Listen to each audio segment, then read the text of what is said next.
ushur qilingan dehqonchilikdan berilsa, yerga qilingan xarajatlar, masalan, yerni sotib olingan puli va solingan dorilari kabi xarajatlarni chiqarib qilingan daromaddan beriladimi?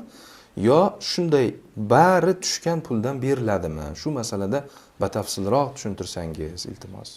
Alhamdulillahi Robbil alamin va salatu vassalamu ala ashrafil anbiya'i val mursalin va ala alihi va ashabihi ajma'in. Ushur Alloh subhanahu va taolo Qur'oni Karimda bandalar ekin va bog' qilib undan oladigan mahsulotlaridan ado etishlarini, undan zakot sifatida ado etishlarini farz qilgan bir ibodat. Alloh taolo Qur'oni Karimda va atu haqqahu yawma hasadih, o'sha yig'ilgan, terilgan mahsulotlarni, u xoh bog' mahsuloti bo'lsin, xoh yerdan chiqadigan boshqa mahsulotlar bo'lsin, haqqini yig'ilgan kunni o'zida beringlar, ya'ni yig'ib o'rib olingandan keyin ado etinglar deb Alloh taolo buni buyurgan. Zakot ikki xil bo'ladi. Mol mulkdan bo'lgan zakot va yerdan chiqqan bog'lardan yig'ib olingan mevalardan beriladigan zakot. Ana shu mevalardan, yerdan chiqqan mahsulotlardan beriladigan zakotning nomini ushur deb nomlanadi. Ushur holatga qarab gohida ushur, ya'ni 10dan 1 beriladi, 10% ado etiladi chiqqan mahsulotdan, gohida 20dan 1, ya'ni 5%, ya'ni kamroq holatda ado etiladi.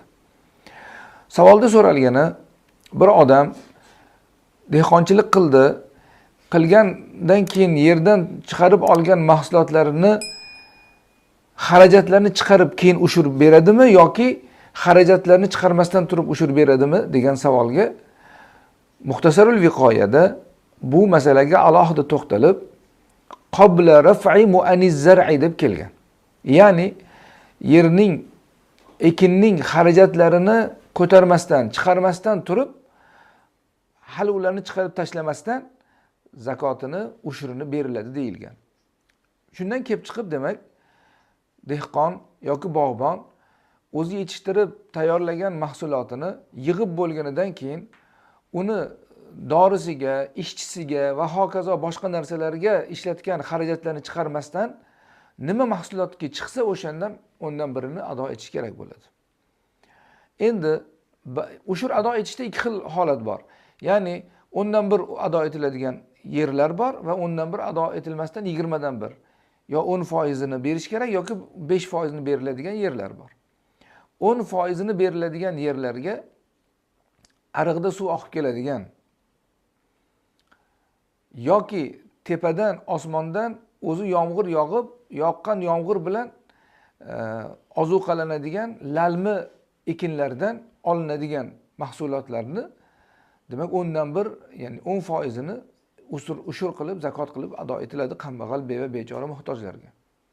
Yo'q, agar suvga yoki boshqa mahsulotlarga pul ishlatish yo'li bilan, asosan suv e'tiborga olingan, suvni sotib olsa yoki pul sarflab suv tortib kelsa, charxpalak ishlatsa, shunga o'xshagan narsalar bilan sug'orsa, endi u 20dan 1 ado etish kerak.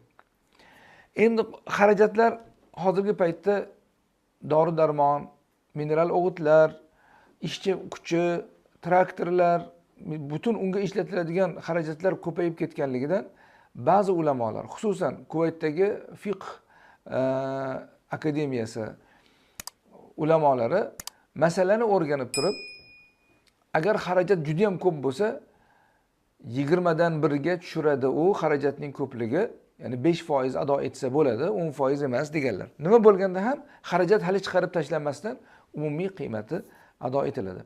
Ushur muhim bo'lgani uchun biroz tafsiloti bilan bayon qildik. Inshaalloh bundan boshqa tafsilotlari bor.